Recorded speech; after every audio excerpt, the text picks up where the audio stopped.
don't drink ginger ale. Yeah. That's my black side.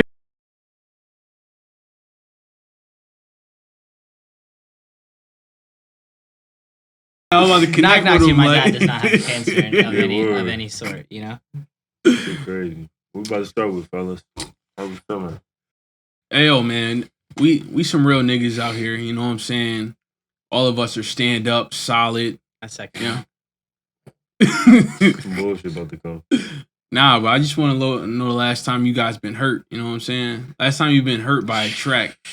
Okay. Yeah, made a. Nah, yeah, I don't want you to get into your personal life No, just yeah, I yet. was about to- He was about to get a whole nine. I was about to start crying. What's the last 3 songs that made you tear up? 3, I know one. I need 3 from y'all. Sessions 32. That shit had me in my bag one day. I'm like, You don't know how to love, obviously. I didn't know how to love. She said that part. I'm like, oh shit. I thought I did, but I don't. But I don't know how to love at all. Summer Walker really is like the most groundbreakingly emotional like thought. Hey yo, like the level, you get what I'm saying though? Like the level of the way he took it. The level of depth took it right down, and substance though that she brings to being a thought. Yeah. You know, like look at like what Cardi B brings to it. Like she brings confidence and aggression. And you have like Nicki Minaj kind of the same way. But then you have a lot of people who are just kind of they're just thoughts, right? And they rap about being thoughts. But like Summer Walker's a thought, but she brings like Marvin Gaye level of emotion. You don't think Cardi B raps about being a thought?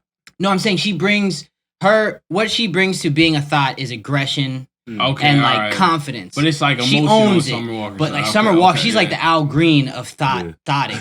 You know what I mean? That's a crazy. Yeah, that's you know what I'm saying? Like she like what? She's talking about fucking a nigga or you know, a nigga playing her out or whatever. Whereas like Monica and them and Brandy and them, like they always brought that level of emotion, but they were like nice girls. Yeah. You know, like they would talk about getting fucked over, cheated on. They had a wholesome vibe to them. Yes. Overall. Yes. You know what I'm saying? Yes. As far as like Summer Walker, she has an Instagram called Galactahore. I've heard about that page. I've heard it. I haven't. I didn't know that. I need to follow her. I hear she's actually not. Interesting.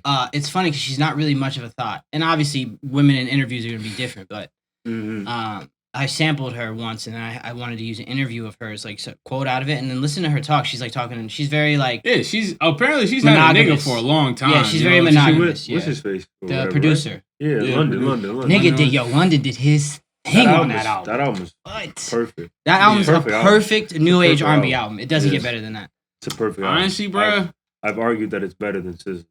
I've died on that hill. I think SZA is better than Summer Walker. I think I'm dying on that. It's hill. Salt and pepper. You know, I think it's really, it's like, you know, it's like, do you like to drink Henny or do you like to have a coffee at Starbucks? I feel like they speak to two different demographics. I hear you. And obviously it's a Venn diagram with everything. So there's always going to be a middle ground. There's always going to be those people in the middle who put Henny in a Starbucks coffee. Nah, I'm joking. But there are people that definitely do that. No, for real. Call me one of them. You done that before? Nah, but I've listened to Summer and SZA. Yeah. I'm agreeing to the analogy. Yeah, I kind of slept on that Control album. I went back, heard a couple tracks. It's tough. Doves in the Wind. Level. We were just talking about that. Doves in the Wind is unbelievable. Broken Clocks, Weekend. Oh my goodness. I like Weekend. Weekend is cool. The Kendrick track is cool. Love Galore. Come on. Love Galore is crazy, and I was like that was on the radio, so I heard it. Whatever's on the radio, obviously, you know, I heard. Yeah.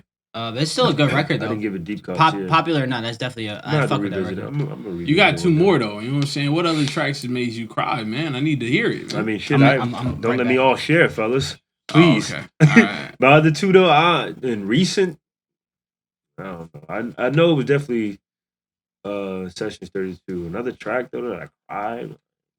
I don't know. I don't really be crying like that. Damn. I got caught up in So I'm a bitch. I mean, not painting the picture, but I got caught up. You know what I mean? I got caught in a little. It was one of those moments. The lyrics is hitting a little harder. You know what I'm saying? Yeah, I feel that. Nah, like, damn, she writing about me. It was it. It really be like that. Know? Nah, yeah, my first one though, as of recent, that J. Cole For Your Eyes Only, that name track. Yeah, that beat That shit killed my And it's not ass. even like it's a very. It was simple the ending beat. though. Yeah, It was the ending though. You know, he was building that nigga up. died. You know what I'm saying? He wasn't a real nigga because he rolled some Vows. He wasn't a real nigga because he killed niggas. He was a real nigga because he loved you. I was like, Oh. Yeah. Fuck. He loved her. He loved her. He's never gonna feel the love. Whatever space you was in on that day is funny. Nah, I was just chilling. I was on the way to work. I was like, on the way to work, right? I was on the way to work. Nah, because that definitely wasn't the first time he heard that record. That's what I'm saying. Yo, you've heard that record a couple times. Off rip, son. Because I was in my big bag, bro. It was like a fucking 5-minute song. 4 minutes in, that nigga starts talking like that. I'm like, yo, come on, bro. This nigga was watching some prison documentaries. Something like, but I had to catch you, man. He was crying on the way to work too. Like, is that the joint? Is that the joint? He got in the shift, eyes red as hell. That's the record he's talking about TNT. Like, nigga, I'm alright, man. I'm alright. TNT. He got the bar about TNT or something like niggas be balling up some TNT. Nah, he had some kind of NBA TNT metaphor. Nah. He was talking about that nigga. His man's that was like about to die. You know what I'm saying? He felt he was about to die. He's telling the story through his point of view. Oh, you know what I'm shit. saying? He had a daughter like he's passing the message on to. Oh, okay. My second one though is "Sing About Me" by Kendrick. That's a very good track. You know what part caught me too? If I die before your album drop, I I was getting cooked off on that. That is arguably one of the greatest storytelling. That's amazing. Yeah.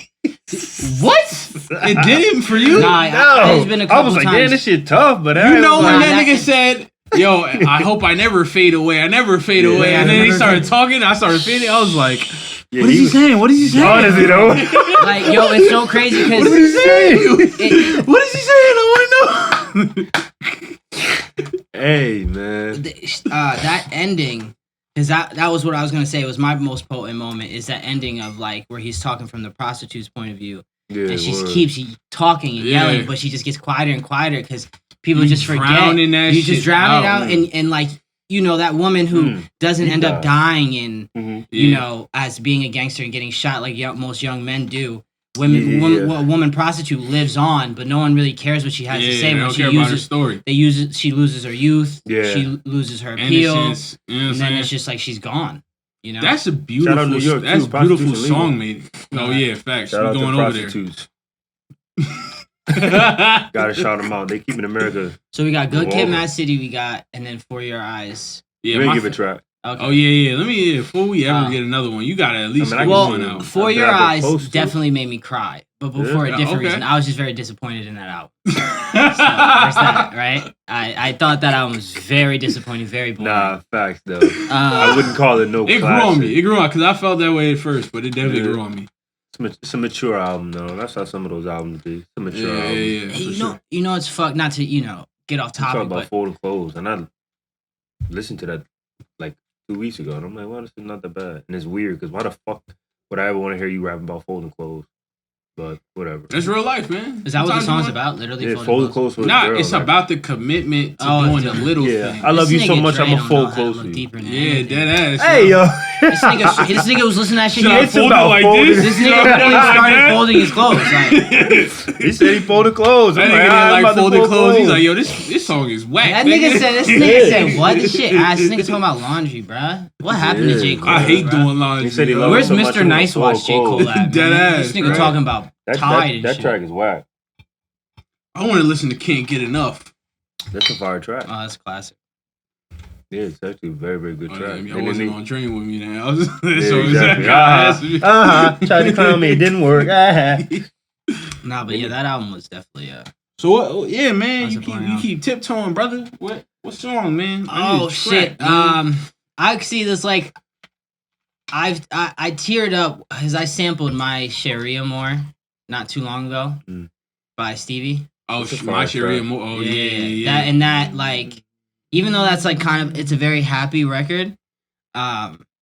Just like, I don't feel like we see that level of love very often.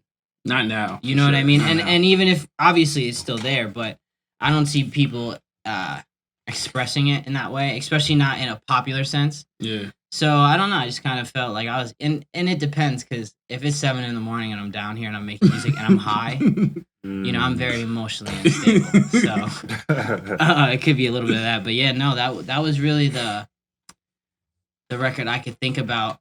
Before that, I remember I cried on a jog to an Avril Lavigne song. Like, wow. I'm gonna say about 3.5 months ago. When's the last time we checked on this man? Like, yeah, no, that's great. That is a sentence like that you should probably let somebody who knows me know. I said, let somebody close to me know, like, hey, Maria, like, I'm just letting you know, like, he said he cried to some Avril Lavigne. While doing something active. You know? Yeah. I just put me back in the early 2000s place. You know what I mean? And I was just, you know, I started thinking about, you know, who I was as a kid and like how much of a fat loser I was and but I was just thinking about being younger. Nah, yo, that new Willow shit got me back into that. That's a pretty decent. That shit track. making me listen to the yeahs, the fucking White Stripes again. That shit got me listening to all White Stripes. What y'all know about the White Stripes? Y'all don't know shit about the White Stripes. Is a very good band to show a black person. If you're gonna show a black person white people music. White Stripes is a. They gotta if you want to show black person white people music, they gotta have like a good guitar riff, heavy bass, nice bass, very good bass. What is that? Something very melodic by White Stripes. No, yeah, heard that one. As soon as I play it, it's like some shit they play at football games. Yeah, okay. The bass line I think their most notable is like Seven Nation Army. Okay, yes. I knew that. That shit is fire. I knew that. Okay, yeah. I like that track. That's the one they play. That track is crazy. I knew it was. Yeah. It's actually they made it seem like they were girlfriend and boyfriend in the band. Yeah, you like brother and sister. But they're brother and sister. Yeah. But they made it seem like they were together or something, or is the other way around? I think people made it seem like that. Yeah, and they didn't say anything. Probably. They just let it rock. Well, you don't say anything. It's pretty much true. Ain't it interesting how that genre kind of died out too, though? Like we so as a culture we're so invested in hip hop as we should be, I guess. Yeah. But like that early 2000s rock and shit, Avril Lavigne, fucking Jimmy Eats World, those types of sounds, that shit is gone. Unless it's popular and I don't know. That shit, I used to play Rockman Guitar Hero. That shit is gone. Yeah, Maroon 5. For real, they couldn't even drop a Guitar Hero nowadays. Yo, the genres are all blending, yo, for real. Because hip hop is low key taking over a lot of those genres to the point where you see a lot of them motherfuckers that like the alternate hip hop. I mean, not the alternate, the alternate rock and shit like that. Like they doing that in their music now. Yeah, I mean, shit. Like you said, Willow too. That's a Willow. Yeah. But do we? Her pops used to rap. Like, you know what I'm saying? It's all evolution. Do we not give them the proper credit though? Like we do. Is it wrong or right to consider Willow hip hop? You know what I mean? Like she never did. Well, we should call her a pop artist, no? Pop rock. Well, she's never. She's pop rock. She's been dropping music, but then it's like that too, though.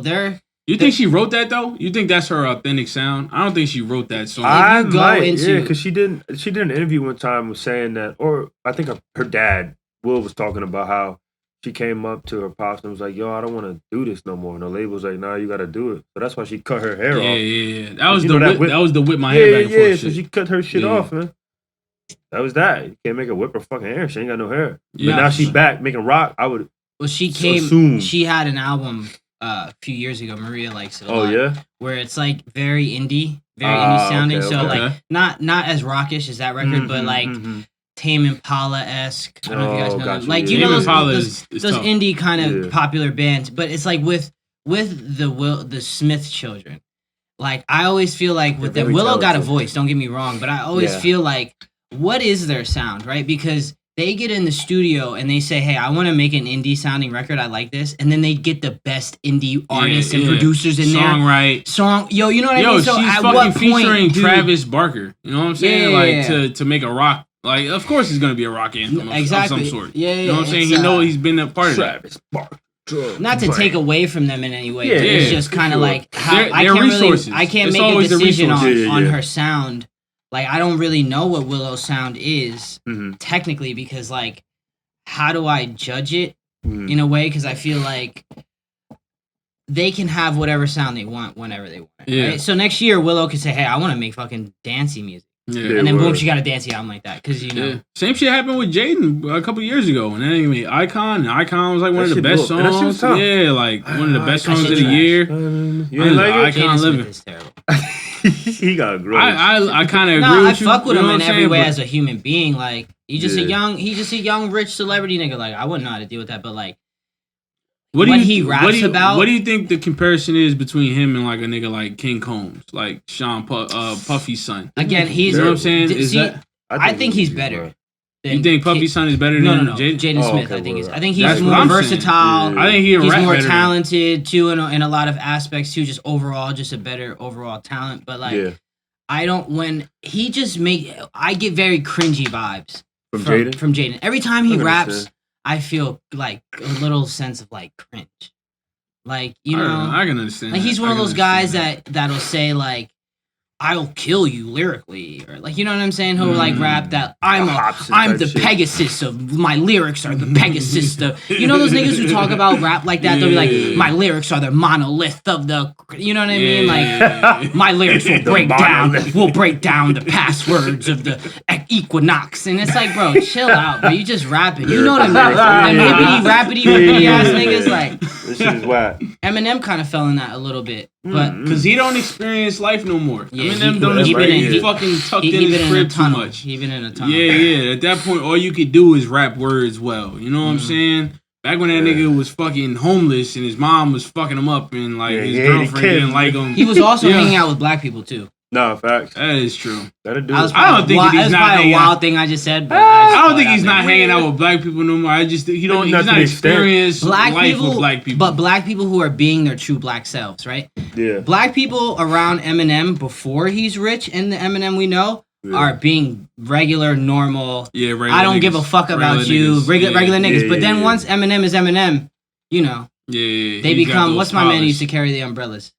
Farnsworth Bentley. Yes. Oh my! Every black person, every black person around Eminem. Farnsworth Bentley has a couple of good songs. After Marshall Mathers, is Farnsworth Bentley to Eminem. That's crazy. You know what I'm saying? Other than Dr. Dre.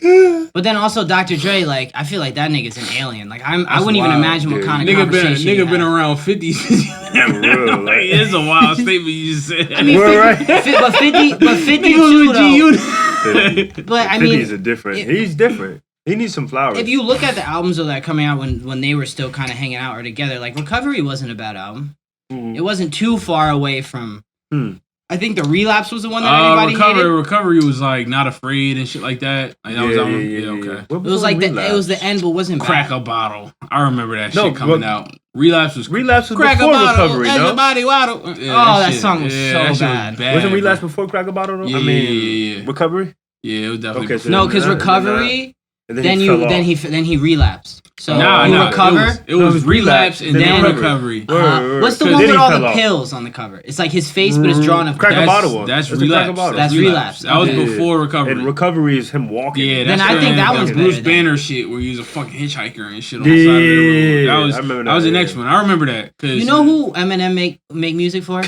Marines. Like I feel like niggas in the army love that shit. I could imagine. I'm telling you though, like they love that shit. They love that shit. They love it. You know, he packing that M16, lyrical, spiritual. Spiritual. Like you know what I mean? He make music for real though. He make music for white guys that go to the hood, they buy their drugs. That's another one. Yeah, that's another one. I would think if Eminem made no music since 2012. There would probably be like 100,000 more Middle Eastern people here. Edit. Hey, that nigga get the Marines live, bro. I wish I had an Eminem song to just play right now. Especially when that nigga dropped Kamikaze. He dropped Kamikaze. I heard Donald Trump dropped a couple motherfucking drones. Them drones. Some shit like that. That's crazy, bro. Who had beef? Eminem and Donald Trump? Yeah, because Eminem was trying to ride that nigga said Eminem up the fucking Middle Eastern murder rate. Up the murder rate. Nah, bro. Hey, yo. He created Chirac. That's crazy. The Middle Eastern Chirac. The Middle Eastern Chirac. Oh, my God. Yo, I know niggas in Iraq look at Chicago like, don't refer them to us. Yeah, they look at Chicago like, nah, what? Yo, don't disrespect us like that. Chicago is dangerous, man. Nah, it really is. You really get shot in your face. Your baby will get shot. But like, for no reason. Y'all don't have an understanding of where these like low ass niggas is coming from. You know what I'm saying? Understanding about what? All right, look. No, I don't. Walk with me. Your ass whooping. Walk with me. All right. We're about to walk. All right. And I'm gonna let you know when I'm these low ass niggas, you know what I'm saying? Like they 16, 17 years old. You feel me? Mm-hmm. They don't got a lot of general aspects of the world other than they block and what's going on. You know 100%. What I'm saying? And the wars that are going on. 100%. So a motherfucker do some shit like that, and especially today's day and age where you make a diss track and that motherfucker dropping your name, that he's dropping your cousin's name, who's in that case your dead op. You know what I'm saying? Like you as a man, you're not even in the street life or nothing like that. Someone kill your cousin, and they make a song about it. You know what I'm saying? And they drop his name. Is that ever forgivable? No. Forgivable? No. I mean, is I retaliate? It could be forgiven. It could be. That's forgiven. What I'm saying. So if you have an AK-47 and you're 16, you're not gonna do something about that. No, because why you can't just fight that person? If you got beef with him, go fight him. He has an AK-47. He knows somebody with an AK-47. So why would he not kill this person? I know somebody with the AK, or the person that dissed me has an AK. I'm gonna keep it real. Y'all both have AK. You can still shoot the fade. Both of them need to be held accountable and just shoot the fade. Fighting ain't manly no more to these niggas. And that's the problem. Drive-bys don't even get your respect.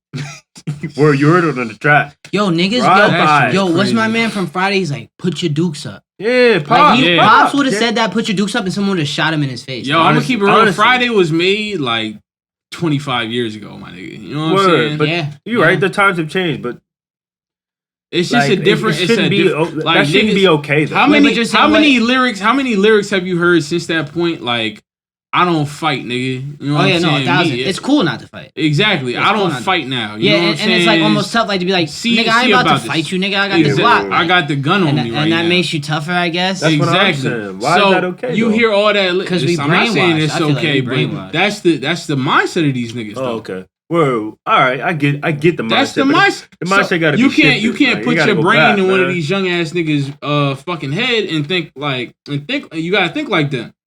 Yeah, that's what they thinking, bro. So wait, what's forgivable? What are you asking? I'm saying, is it forgivable for somebody to kill your family member? Because a lot of these motherfuckers is cousins, brothers, shit like that.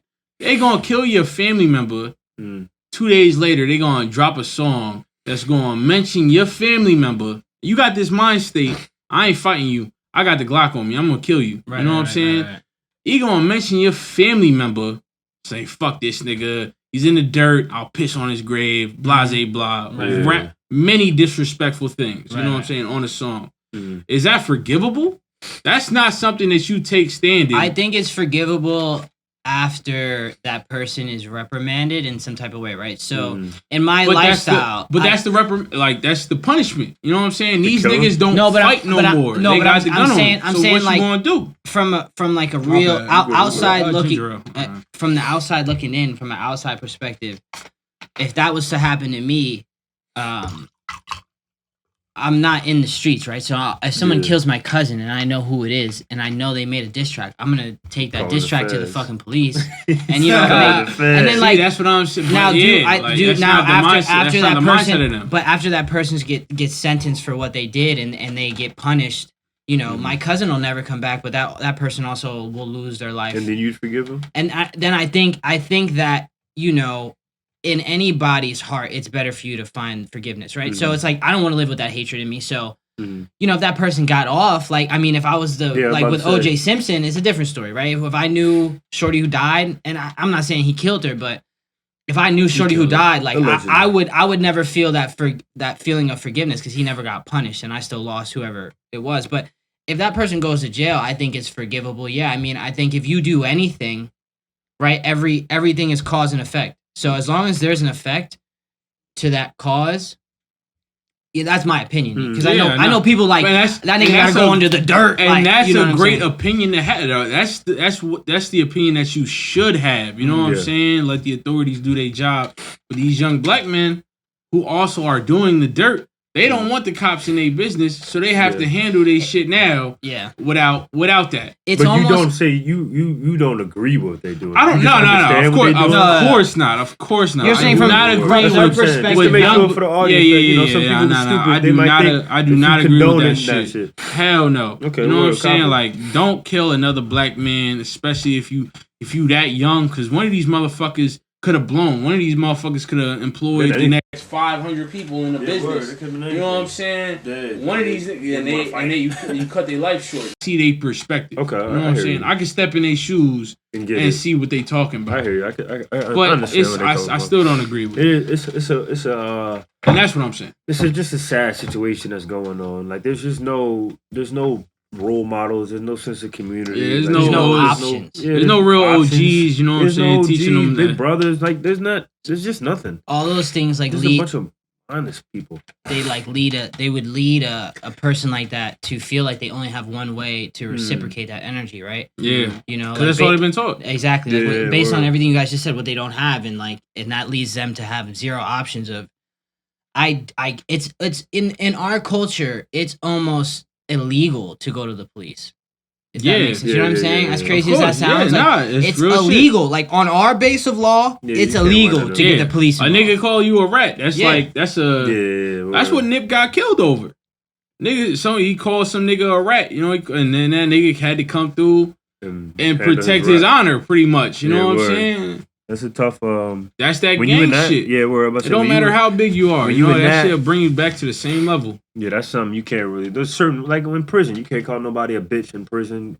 On the streets in that culture, you can't call somebody a rat because that puts a big target on their back. Like, you're gonna lose family and friends because you are associated with being a snitch. Yeah, Tekashi just did a live show in Florida. He's different though. That nigga working with the feds right now. Yeah, he's not even ingratiated in the culture like that. Like, the people that took him in is stupid for taking him in too. Because, like, y'all should know, like, yo, this ain't a street head. Y'all took a street head in, and then he did non-street shit, and y'all mad that he did non-street shit. Like, fuck, y'all thought he was gonna take that rap? Come on, man. He fucking. I ain't gonna lie. For a couple months, I was just like, yo, this nigga Tekashi is really like that. Like, he was talking ridiculous. Oh no, he just be talking. When Gummo came out, when Gummo came out, his trash is tough too, though. Don't sleep. When Billy came out, I was like, yo, Billy. And this nigga was on Bloodwalk. Really? Oh my god, this nigga was crazy. Yo, Tekashi in his peak was really wild. He was. Unfortunately, he was like low key the toughest nigga in the streets. Like, nobody ever really talk about. We didn't really see nothing like that. Yeah, like. Well, I don't know if we didn't see nothing like that. He was just really good at what he was doing. No, I would say let's delve into that a little bit more. When have we seen a head of a gangster oriented scene be pushed like that? That's what I'm saying. Right, word. You know, like, he was really like Treyway pushing.